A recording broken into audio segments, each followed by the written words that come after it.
Bonjour. Le Cameroun est résolument engagé à arrimer son administration publique au numérique.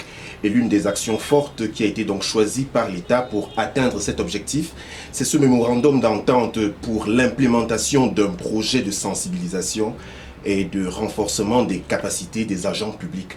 Le document a donc été signé le 10 juillet 2023 entre le ministère de la fonction publique et de la réforme administrative et l'Agence coréenne de coopération internationale. Pour en parler, nous recevons Monsieur le ministre de la fonction publique et de la réforme administrative, Monsieur Joseph Lé. Bonjour.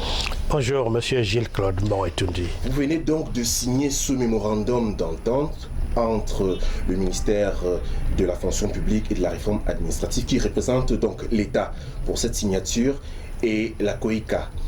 D'entrée de jeu, quel est le contexte de la signature de ce mémorandum d'entente et plus généralement, est-ce qu'il est possible de savoir pourquoi est-ce que c'est le choix de la Corée du Sud?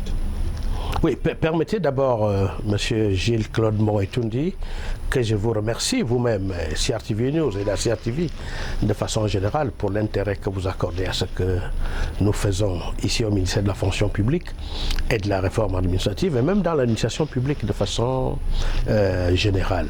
Je voudrais ensuite préciser que, normalement, il s'agit de 3 signataires.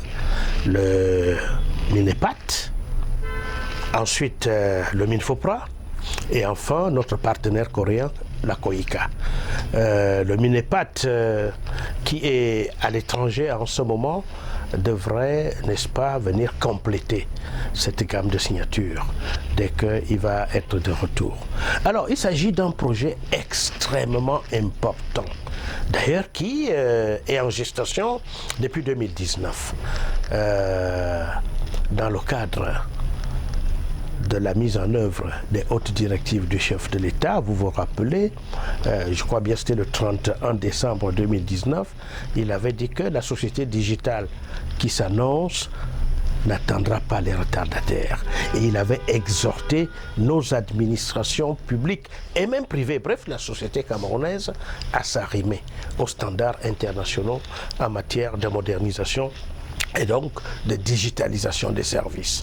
Ceci n'a que des avantages parce que ça permet non seulement de sortir progressivement, pour ne pas dire définitivement, de cette administration tracassière avec toute la paperasse que vous connaissez, des piles et des piles de documents, alors que en digitalisant les services, les mettant en ligne, en digitalisant aussi les procédures, nous allégeons celles-ci, nous les simplifions, nous rendons le système transparent. Nous luttons même contre la corruption parce que là, lorsque les services sont en ligne, il n'y a plus de contact physique, en tout cas très peu de contact physique entre l'usager et notre collaborateur qui est peut-être chargé de rendre ce service. Donc, il s'agit d'un projet extrêmement important parce que avec le partenaire coréen, nous allons pouvoir aller vers cet objectif, qui est un objectif global, mais il s'agit ici d'un aspect spécifique qui concerne le renforcement des capacités. Nous avons constaté dans le cadre de notre travail de modernisation des administrations publiques, nous avons constaté un peu comme des réticences de plusieurs ordres. Il y en a qui nous disent que nous n'avons pas de budget pour implémenter ce que vous apportez. D'autres disent que ce n'est pas notre priorité. D'autres encore vous disent que mais non, nous on est habitués à faire comme ceci. On est habitués, vous vous imaginez, les habitudes qui ont la peau dure, comme vous le savez. Donc, l'objectif de ce projet précis avec la COICA va consister à intégrer dans nos mentalités, dans notre façon d'être et de faire, la culture, n'est-ce pas, de la modernisation, la culture donc de l'utilisation des technologies de l'information et de la communication. Alors, avec COICA, il s'agit de quoi précisément? Il s'agit de ce que nous appelons les Smart Campus. Dans le cadre de ces Smart Campus, campus intelligents. Les campus intelligents, campus numériques, si vous voulez bien. Donc, 3 sites ont été choisis. Il y a l'ENAM, il y a l'ISMP et il y a SUPTIC. Vous allez me demander, mais pourquoi ces 3 sites? Pourquoi ces 3 institutions ou instituts de formation? C'est que pour que les gens aient donc cette culture, il s'agit de commencer. L'ENAM, c'est quoi? L'ENAM, c'est la formation initiale. Car comme vous le savez, tous les jeunes gens qui vont entrer dans l'administration, ou bien la plupart, notamment dans le cadre des administrateurs civils, des magistrats, des fonctionnaires des régies financières et autres, ils passent par l'ENAM. Il est bon que dans le cadre de cette formation initiale, il y ait des modules consacrés à l'utilisation du TIC. Qu'on leur inculque cette nouvelle façon d'être et de faire pour s'arrimer à cette mondialisation, pour s'arrimer à cette nouvelle société qui est dominée par les technologies de l'information et de la communication. Maintenant, du côté de l'ISMP, l'ISMP est chargé de la formation continue, c'est-à-dire que les fonctionnaires et autres agents de l'État qui sont déjà sur le terrain et qui ont besoin de formation, nous les envoyons à l'Institut supérieur de management public. Là-bas aussi, il faudrait que ceux qui sont donc déjà sur le terrain et qui n'avaient pas encore cette culture de l'utilisation des TIC, arrivés là-bas, qu'ils se mettent aussi à l'école de l'utilisation des TIC. Il y a enfin SUPTIC, ce qu'on appelait à l'époque l'école des postes de télécommunications, l'école supérieure des postes de télécommunications. Là-bas, c'est un peu dans le cadre de la formation générale des jeunes gens, sur ce qui concerne les TIC et autres. Donc, tous ceux qui passeront désormais par SUPTIC vont trouver là-bas aussi ce campus numérique et pourront donc recevoir ces formations. Vous savez que les produits de cette école sont généralement demandés ou utilisés par le ministère des Postes et Télécommunications, par des administrations comme publiques ou privées, comme Camtel, et ainsi de suite. Il faudrait donc que ces jeunes gens, dès qu'ils sortent de l'école, à l'ENAM, à l'ISMP ou à SUPTIC, ils soient des produits prêts à rentrer dans ce moule de la modernité sans qu'on ait encore des résistances parce que je ne l'ai pas dit tout à l'heure, c'est parfois aussi parce que les gens ne savent pas forcément utiliser l'outil informatique. C'est pour ça qu'il y a aussi ces résistances-là. Or là maintenant, non seulement ils auront la culture, mais ils auront aussi des capacités pour pouvoir utiliser tout ce qui concerne les TIC. Et justement, pourquoi le choix de la COICA pour accompagner ce projet? Oui, la COICA, c'est l'Agence coréenne de coopération internationale. Le Cameroun et la Corée du Sud entretiennent depuis très longtemps une coopération très étroite. La Corée du Sud est un pays ami du Cameroun. Et dans le cadre de cette coopération, vous ne l'ignorez certainement pas, la Corée du Sud a déjà accompagné le Cameroun dans la mise en place de nombreux projets, dans le sens de la modernisation de la société, dans le sens de la modernisation des administrations. Alors donc, étant donné que nous étions dans la recherche des partenaires qui pouvaient nous accompagner, la COICA s'est montrée disponible. Et nous a même dit que c'est justement dans ce domaine-là que nous travaillons, que nous faisons. Et à cet effet, notre pays peut accompagner votre administration dans le sens de la mise en œuvre de cette politique qui est une vision du chef de l'État dans le cadre de la SND 30. Et donc, nous avons engagé des discussions depuis 2019. De longues discussions. Il a fallu que le projet devienne mature et donc il a fallu passer par plusieurs étapes.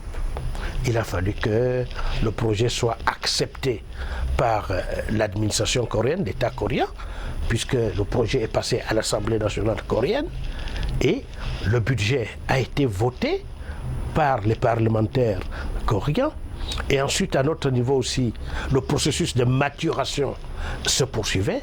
Et je suis heureux de vous annoncer que, il y a quelques jours seulement, le président de la République, son Excellence Paul Biya, a bien voulu marquer son haut accord pour que ce projet soit implémenté, que ce projet soit réalisé dans le cadre de cette collaboration, dans le cadre de cette coopération camerouno-coréenne. Justement, s'il fallait revenir sur les formations, on parle de près de 350 000 agents publics qui seront donc formés sur une période de 5 ans. Quel sera concrètement le contenu de ces formations? Essentiellement consacré au TIC, à l'utilisation du TIC. Essentiellement consacré au renforcement des capacités pour que tous ceux qui vont travailler ou travaillent dans notre administration publique et même d'autres administrations puissent se former et qu'ils ne soient plus un peu ce qu'on appelle des analphabètes de la société moderne, des analphabètes dans le cadre des technologies de l'information et de la communication. Donc, bon, le projet, c'est sur 5 ans. C'est la mise en place du projet. Et après, ça va devenir une propriété camerounaise. Ça ne veut pas dire qu'après 5 ans, le projet va s'arrêter. Non, puisque vous allez voir des campus ultra modernes à l'ENAM, à l'ISMP et à SUPTIC, avec de beaux bâtiments dont nous pourrions d'ailleurs vous présenter des maquettes. Ça veut dire que ça va être un processus continu. Tant que l'ENAM existera, et je crois pouvoir le dire, le projet va se poursuivre. Tant que SUPTIC existera, il y aura ce projet. Parce que ça va faire désormais des modules, partie des modules de formation au niveau de ces institutions. À l'ISMP, ce sera la même chose. Donc, dans le cadre du partenariat avec la Corée, la mise en place du projet, c'est sur 5 ans. Et ensuite, donc, nous allons pouvoir prendre en main tout ce qui concerne le fonctionnement. C'est pour cela qu'il y a une partie, au-delà de l'infrastructure, il y a une partie formation qui est importante. Formation des formateurs qui vont eux-mêmes former les utilisateurs. Donc c'est un projet très très important qui va nous permettre de faire un bond technologique en avant. Monsieur le ministre, tout à l'heure vous avez évoqué donc, ces aspects de formation. Il reste un problème, c'est que la formation, oui, pour l'accès à la digitalisation au numérique de toute l'administration, mais le problème justement c'est qu'il faudrait donc que les différentes administrations jouent elles également leur part dans ce processus, parce qu'on se rend véritablement compte que à l'observation, il y a encore quelques résistances. Il y a certaines administrations qui sont véritablement partie prenante, mais il y en a d'autres qui justement essayent encore de faire de la résistance. Quelle sera donc votre stratégie pour pouvoir permettre cette synergie, faciliter cette synergie entre toutes les administrations? J'espère que quand vous dites votre stratégie, ce n'est pas la stratégie de M. Lé et encore moins du Minfopra, c'est la stratégie gouvernementale. Ça rentre dans le cadre d'une politique définie par le président de la République et qui est mise en œuvre sous l'autorité du Premier ministre, chef du gouvernement. Vous recevez des directives du président de la République et puis vous résistez à ça? Non, il ne s'agit pas de résister. Et d'ailleurs, la modernisation de l'administration, c'est un processus aujourd'hui incontournable et irréversible. On n'a pas d'autre choix que de nous y mettre. On n'a pas d'autre choix que de nous arrimer. Donc, lorsqu'on a la chance d'avoir des partenaires comme la Corée du Sud, qui est un pays ami et qui veut nous accompagner, nous ne pouvons que dire merci et nous y mettre. Il faut travailler. Nous devons sortir, je l'ai dit tout à l'heure, de l'administration où on retrouve plein de documents, plein de papiers. Savez-vous pourquoi nous avons parfois des problèmes dans le cadre du traitement des dossiers d'intégration ou des dossiers de reclassement, des dossiers de recrutement des jeunes gens? C'est parce qu'il y a beaucoup de paperasse. Et très souvent, il faut transporter ces documents, ces nombreux documents, d'une administration à l'autre. Et quand c'est des dossiers qui doivent être signés à mon niveau, nous les signons ici. Et très souvent, il nous arrive avec de nombreux éléments manquants. ça nous arrive, comme je l'ai dit déjà une fois, en pièces détachées. Et ça nous prend du temps parce qu'il faut donc retrouver le candidat qui a constitué le dossier pour qu'il vienne le compléter. Parfois, c'est un jeune homme ou une jeune dame qui est déjà affecté quelque part. Imaginez un jeune homme qui est à Molundou. Ça peut être un enseignant, ça peut être un professionnel de la santé publique, ça peut être un professionnel de l'agriculture ou de l'élevage qui est donc affecté à Molundou. Et son dossier traîne parce qu'il manque un ou deux papiers qui sont des papiers fondamentaux sans lesquels le dossier ne peut pas avancer. Or, et nous l'avons déjà un peu commencé ici au Minfopra, il s'agit maintenant de tout numériser, tout digitaliser, de telle sorte que les dossiers circulent désormais en ligne. Moi, à partir de mon bureau ici, en un clic, je mets soit le nom, soit le numéro de matricule et tout le dossier de l'agent public, je l'ai devant moi. Nous vérifions si tout est exact et puis le dossier suit son cours. Si ça doit être signé à mon niveau, il est signé. S'il doit aller du côté de la hiérarchie, c'est-à-dire dans les services du Premier ministre, nous pouvons donc faire la lettre de transmission et le dossier va aller aboutir là-bas très rapidement. Il y a des choses que nous devons et pouvons faire le plus rapidement possible. Une intégration d'un jeune homme ou d'une jeune dame dans la fonction publique, il n'y a pas de raison que ce processus dure plus de 3 mois. Malheureusement, on le constate encore, ça met bien plus. Mais avec ces nouvelles procédures, avec ces simplifications, vous verrez qu'en 2 semaines, il nous sera possible d'intégrer un jeune homme dans la fonction publique de l'État. Donc voilà un peu les avantages que cela va nous procurer. Et voilà donc pourquoi je pense et je souhaite, enfin c'est pas moi, c'est une directive présidentielle que toutes les administrations doivent implémenter. Nous devons tous nous exécuter de telle sorte que la modernisation ne soit pas à plusieurs vitesses. Parce que lorsqu'elle est à plusieurs vitesses, évidemment, vous ne pouvez pas toujours atteindre les objectifs escomptés assez rapidement. Ce mémorandum intègre donc 2 parties. Il y a l'État du Cameroun et il y a la Corée du Sud.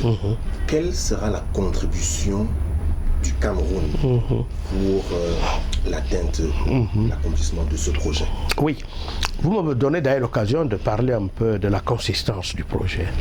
Il s'agit d'un projet d'une valeur d'à peu près 8 millions de dollars américains, c'est-à-dire environ 4 milliards de francs CFA. Et la contribution du Cameroun sera de 15%. Nous avons même commencé à budgétiser cela ici au Minfopra. Nous n'attendions que les autorisations que nous venons d'obtenir et maintenant le processus va s'enclencher. À côté de ces 15% numéraires, le Cameroun doit aussi apporter les terrains. Je vous ai déjà cité les endroits où ces smart campus vont être construits. À l'ENAM, le terrain est là. À l'ISMP, le terrain est là. À SUPTIC, le terrain est là. Donc, toutes les conditions, c'est ça qu'on appelle la maturation d'un projet. Toutes les conditions sont donc réunies pour que le travail, pour que le train se mette sur les rails. Et je crois pouvoir vous dire que bientôt, ce train va se mettre sur les rails pour que nous ayons ces smart campus qui vont permettre à notre société de faire d'importants bons en avant en termes de modernisation. Monsieur Joseph Lé, ministre de la fonction publique et de la réforme administrative, merci infiniment d'avoir accepté cette invitation de CRTV News et plus généralement merci de nous avoir permis d'en savoir davantage sur ce mémorandum d'entente. Évidemment, nous restons disposés et disponibles chaque fois que vous aurez besoin de nous, chaque fois que vous aurez besoin d'autres éclairages, au fur et à mesure que le processus va avancer, nos portes vous resteront ouvertes pour que nous puissions informer progressivement les Camerounais sur l'avancement de ce projet qui est très très très important. Vous verrez vous-même les retombées d'ici peu. Mesdames et messieurs, c'est ici que prend fin cet entretien. Nous recevons monsieur le ministre de la fonction publique et de la réforme administrative, monsieur Joseph Lé. À très bientôt sur CRTV News.